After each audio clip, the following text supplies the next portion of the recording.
When you think about fashion, you may think about Paris, Milan or New York, and not about Stockholm. While a lot of big brands come from the Swedish capital, the biggest one is H&M, with over 3,200 stores. But also COS, Monkey, Philippa K and Acne are well known all over the world. But does this mean that Stockholm can be the new fashion capital?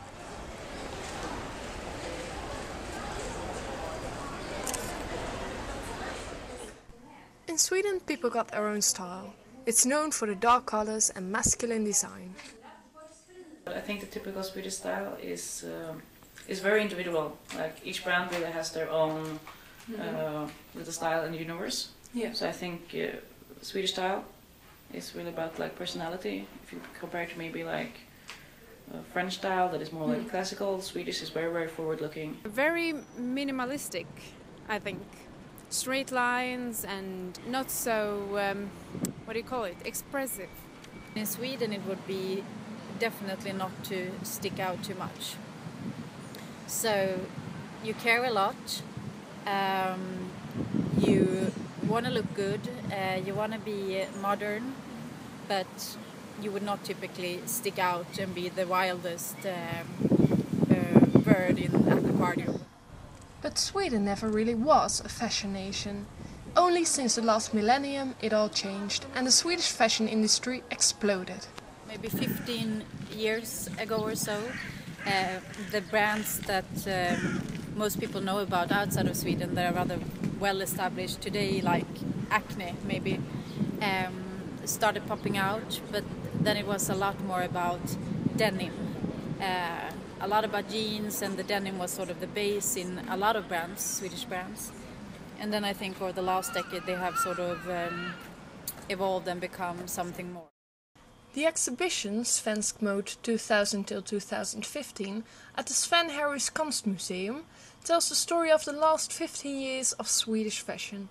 The digitalization that made distances shrink and gave us all a seat at the front row. And the way that designers and entrepreneurs made Swedish fashion into international fashion. The last couple of years, Swedish designers especially focused on dark colors. Actually, to be honest, and you forget about that sometimes, but Sweden is a very cold and snowy and rainy country. So functional aspects of clothing are certainly important. Like you would wear black a lot of the time of the year because it works best in like the weather that we have. But then I guess it's also like a safe color. I mean, black is never wrong. But the fashion landscape in Sweden is changing. Where there used to be a lot of dark colors are now some young designers who make colorful and weird clothes. Ellen Hesselgren is one of them. She got a spot at Stockholm Fashion Week with her label Awesome Things.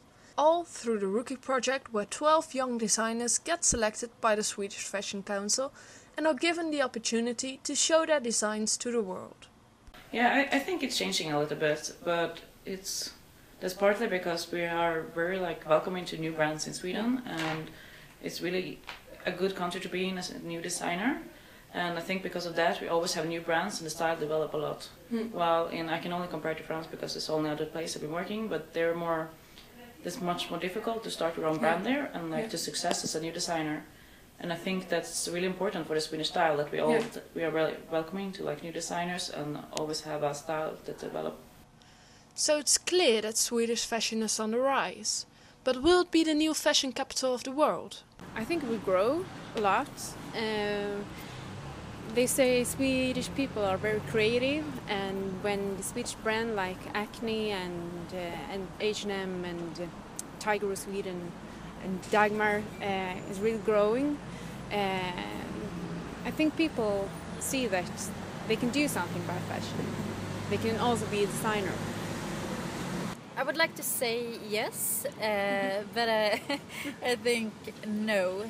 And there are several reasons for that. One is the tradition.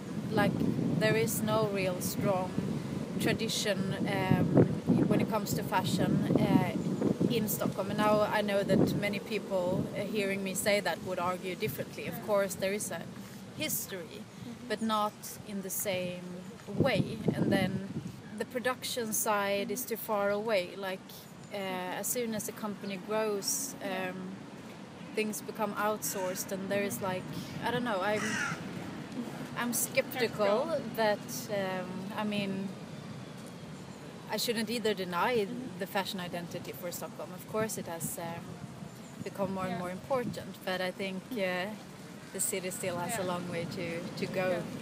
Well, it's because Sweden is a much newer like fashion city, or Stockholm is a newer fashion city. It's in Paris, in Milan. They've been big in fashion for a really long time, but all the big Swedish brands, they're quite new. Except for like H&M and this, they've been around for quite a time. But if you look at Acne and Philippa K and stuff like this, they haven't been around since like the 50s. They're quite new.